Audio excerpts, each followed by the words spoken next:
எங்க பாக்கியலட்சுமியும் இந்த பக்கம் கோபி கிட்ட, நீ கண்டிப்பா எனக்கு பண்ணதுக்கு நீ அனுபவிப்ப, அது மட்டும் இல்லாம நீ எந்த அளவுக்கு என்ன கீழே அனுப்புறியோ அந்த அளவுக்கு நான் உன்னை விட மேல காமிப்பேன் அப்படின்னு சொல்லிட்டு இந்த பக்கம் கோபி கிட்ட சவால் விட்டுட்டு அவரை மிரட்டிட்டும் அங்கிருந்து கிளம்புறாங்க.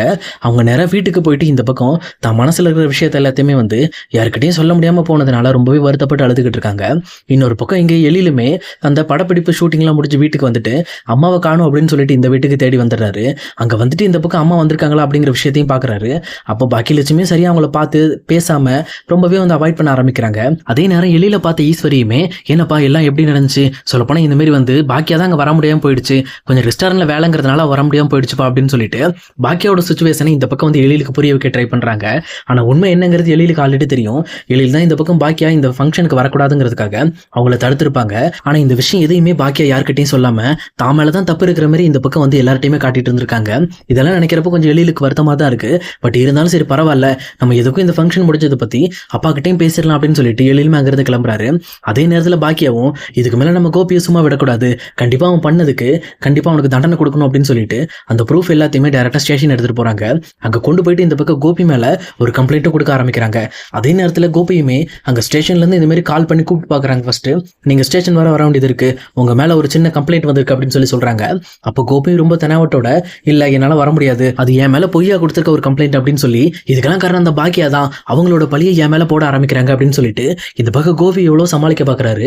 ஆனா அங்க இன்ஸ்பெக்டருமே இருந்துட்டு, இங்க பாருங்க சார், எதா இருந்தாலும் முதல் ஸ்டேஷன் பேசுங்க அப்படின்னு சொல்லி கேட்கிறப்போ, இல்ல என்னால வர முடியாது, நான் என் வக்கீல்கிட்ட பேசிட்டு தான் வருவேன் அப்படின்னு சொல்லிட்டு கோபியும் ஸ்டேஷன்ல இருந்து வந்த காலை கட் பண்ணி விட்டுட்டு அவரோட வேலையை பார்க்க ஆரம்பிக்கிறாரு. அதே நேரத்தில் இங்க பாக்கியாவுமே அந்த போலீஸோட டைரக்டா கோபியோட வீட்டுக்கு வந்துட்டு இருக்காங்க. இது எதுவும் தெரியாத எழிலுமே இப்போ போல கோபியோட வீட்டுக்கு போயிட்டு, அப்பா இந்த மாதிரி ஷூட்டிங் முடிஞ்சிருச்சுப்பா, எல்லாமே ஓகே ஆயிடுச்சு, இதுக்கு மேல அந்த படப்பிடிப்புக்கு நான் தான் முக்கியமான ஆள்பா அப்படின்னு சொல்லிட்டு அவருக்கு நடந்த எக்ஸ்பீரியன்ஸ் எல்லாத்தையுமே இந்த பக்கம் கோபி கிட்ட சொல்லிட்டு இருக்காரு. கோபியுமே எதையுமே தெளிவா கேட்காம கொஞ்சம் பதட்டத்தோட இருக்காரு. இதை பார்த்துட்டு எழிலுமே, என்னாச்சுப்பா, என்ன பிரச்சனை, எதுக்காக நீங்க இப்படி இருக்கீங்க அப்படின்னு சொல்லி கேட்கிறப்போ, அது ஒண்ணு இல்லப்பா, எல்லாமே அந்த பாக்கியா கொடுக்குற டென்ஷன் தான், சொல்ல போனா தேவையே இல்லாம என்ன போட்டு மைண்ட் ப்ரெஷர் பண்ணிக்கிட்டு இருக்கா, நான் எந்த பிரச்சனையுமே அவளுக்காக நான் பண்ணல, ஆனா எல்லா பிரச்சனைக்கும் காரணம் நான் தான், அந்த ஹோட்டல்ல சிக்கன் கெட்டு போன சிக்கனை கலந்தது நான் தான் அப்படின்னு சொல்லிட்டு என் மேல பழிய போட்டுட்டு இருக்கா. அது மட்டும் இல்லாம அவளோட ஹோட்டல்ல வேலை செய்யற செஃப்புமே நான் தான் கலந்தேன்னு சொல்லிட்டு அவ பேச்சு கரெக்ட் என் மேல பழி போட்டுட்டு இருக்கான் அப்படின்னு சொல்லிட்டு இந்த பக்கம் எல்லாமே அவருக்கு எதிராக நடக்குதுன்ற மாதிரி இங்க கோபியுமே இங்க எழில்கிட்ட சொல்லிக்கிட்டு இருக்காரு. அதே நேரத்துல இங்க கோபியோட வீட்டுக்கும் டைரக்டா போலீஸும் வந்துடுறாங்க. அப்ப பாக்கியா வந்துடுறாங்க. அப்ப கரெக்டா போலீஸுமே, சார் உங்களை நான் ஏற்கனவே என்ன சொன்னேன், இந்த மாதிரி ஸ்டேஷன் வந்துட்டு போங்கன்னு சொன்னல, நீங்க வராம இருக்கீங்க, முதல்ல நான் உங்களை கைது பண்ண வந்திருக்கோம், உங்க மேல எஃப்ஐஆர் போட்டாச்சு அப்படின்னு சொல்லிட்டு இந்த பக்கம் கோபியுமே கைது பண்ண போறாங்க. அப்ப எழிலுமே பக்கத்துல இருந்துட்டு, சார் எதுக்காக சார் இப்படி பண்றீங்க, அவர் மேல எந்த தப்பும் இல்லை சார் அப்படின்னு சொல்லி தடுக்க பாக்குறாங்க. அப்ப பின்னாடி இருந்த பாக்கியாவுமே எழில் பண்ற விஷயங்கள் எல்லாத்தையுமே பார்த்துட்டு தன் மனசுக்குள்ளே ரொம்பவே வருத்தப்பட்டு அழுதுகிட்டு இருக்காங்க. இன்னொரு பக்கம் அங்கே இன்ஸ்பெக்டருமே, இங்கே பாருங்க தம்பி, தேவையில்லாமல் இந்த விஷயத்தில் நீங்கள் தலையிடாதீங்க, அவர் மேலே தப்பு இருக்கு, சொல்லப்போனால் அவர் தான் எல்லா தப்பும் பண்ணாதுக்குண்டான ஆதாரமும் இருக்கு, எல்லாமே எங்ககிட்ட இருக்கு அப்படின்னு சொல்லிட்டு அந்த ரெக்கார்டு எல்லாத்தையுமே போட்டு காட்டுறாங்க. இதை பார்த்தோன்னே இந்த பக்கம் எழிலுக்குமே பயங்கரமாக ஷாக் ஆகுது. அப்போ உண்மையிலுமே கோபி, அதாவது நம்மளோட அப்பா தான் இதெல்லாம் பண்ணியிருக்காரு அப்படின்னு சொல்லிட்டு பயங்கரமாக ஷாக் ஆகி போய் நிற்கிறாங்க. அப்போ கோபியும் தாமலே எந்த தப்பும் வந்துடக்கூடாது அப்படிங்கிறதுக்காக மறுபடியும் எழில் கிட்ட, தம்பி நான் இது இல்லப்பா, கண்டிப்பாக நான் இப்படி பண்ணவே கிடையாது, இதுக்கெல்லாம் காரணம் பாக்கியா தான், அதான் என்னோட பேரை கெடுக்கணுங்கிறதுக்காக ஏதோ ஒன்று பண்ணிக்கிட்டு இருக்கா, இது பொய் அப்படின்னு சொல்லிட்டு மறுபடியும் நம்ப வைக்க ட்ரை பண்றாங்க.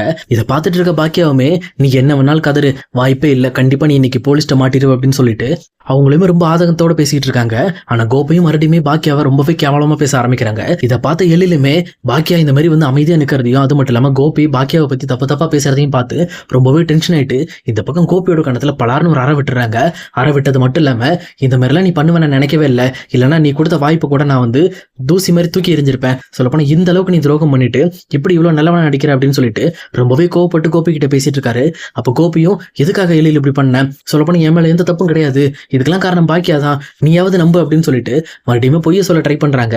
அதே நேரத்துல பாக்கியாவுமே, என் பிள்ளைங்க எப்பவுமே கொஞ்சம் முட்டாள்தனமா தான் யோசிக்கிறாங்க, பட் இருந்தாலும் உண்மை என்ன அப்படிங்கிறது எல்லாருக்குமே புரிய வரும், இன்னைக்கு எழிலுக்கு புரிஞ்ச மாதிரி உன்னோட வண்டவாளம் எல்லாத்தையுமே என்னோட 2 குழந்தைங்களுக்கும் இன்னும் கூடிய சீக்கிரத்துல புரிய வரும், அப்பதான் நீ யாரு நான் யாருங்கிறதெல்லாம் புரிய வரும், சொல்லப்போனா என்னோட வளர்ச்சியில நீ இந்த மாதிரி பொறாமப்பட்டு நீ என்ன பழி வாங்கினது கூட நான் தப்பா நினைச்சுக்க மாட்டேன், சரி என் மேல உனக்கு கொஞ்சம் கோபம் இருக்கிறதுனால நீ என்ன பழி வாங்குற, ஆனா அதுக்காக மக்களை பயன்படுத்தி எத்தனை பேரோட உயிரோட விளையாடி இருக்க தெரியுமா, சொல்லப்போனா ஒருவேளை அவங்களுக்குலாம் எதுவும் ஆயிருந்தா அந்த பாவத்தை நம்ம எங்க போய் கரைக்க முடியும்? சொல்லப்போனா நீ அந்த அளவுக்கு கேவலமானவனா இருந்திருக்க.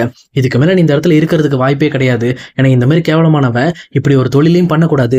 நீ ஒழுங்கா ஜெயிலுக்குள்ள போயிடு. நீ பண்ண தப்புக்கு கண்டிப்பா அங்க இருந்தா தான் உனக்கு புத்தி வரும் அப்படின்னு சொல்லிட்டு இங்க பாக்கியாவும் கோபியை போட்டு திட்டிக்கிட்டு இருக்காங்க. அதே நேரத்துல இங்க கோபியுமே என்ன ராதிகா எல்லாத்தையும் பாத்துக்கிட்டு இருக்க, எனக்கு எந்த ஒரு சப்போர்ட் பண்ண மாட்டியா அப்படின்னு சொல்லி கேட்கறாங்க. அப்ப ராதிகாவும் ஒரே வார்த்தையா, நீங்க பண்ணதுக்கு நீங்க தான் அனுபவிக்கணும். நான் ஆல்ரெடி உங்ககிட்ட சொல்லியிருக்கேன் பாக்கியோட விஷயத்துல தலையிடாதீங்க அப்படின்னு சொல்லிட்டு. ஆனா நீங்க பாக்கியோட தொழில கெடுக்கிறதா போயிட்டு கடைசியில இப்போ உங்களோட வாழ்க்கையை நீங்க கெட்டு போச்சு அப்படின்னு சொல்லிட்டு அவங்களுமே வந்து எதையுமே பேசாம ரொம்பவே கோபத்தோட தன்னோட ரூம்குள்ள போயிடுறாங்க. அதே நேரம் இதெல்லாம் பார்த்துட்டு இருக்க கோபியும் என்ன பண்றதுனே புரியாம தான் வச்ச வலையில தானே மாட்டிக்கிட்ட மாதிரி எது உண்மை எது பொய் அப்படிங்கிறத அவரையுமே சொல்ல முடியாம ரொம்பவே கன்ஃபியூஸ் ஆயிடுறாரு. இதை பார்த்துட்டு இருக்க பாக்கியவும் கண்டிப்பா உனக்கு ஒரு நாள் முடிவு வரும்னு நினைச்சிட்டு இருந்தேன், ஆனா இவ்வளவு சீக்கிரம் வரும்னு நான் நினைக்கவே இல்லை அப்படின்னு சொல்லிட்டு அவங்களுமே கோபத்தோட அங்கிருந்து கிளம்புறாங்க.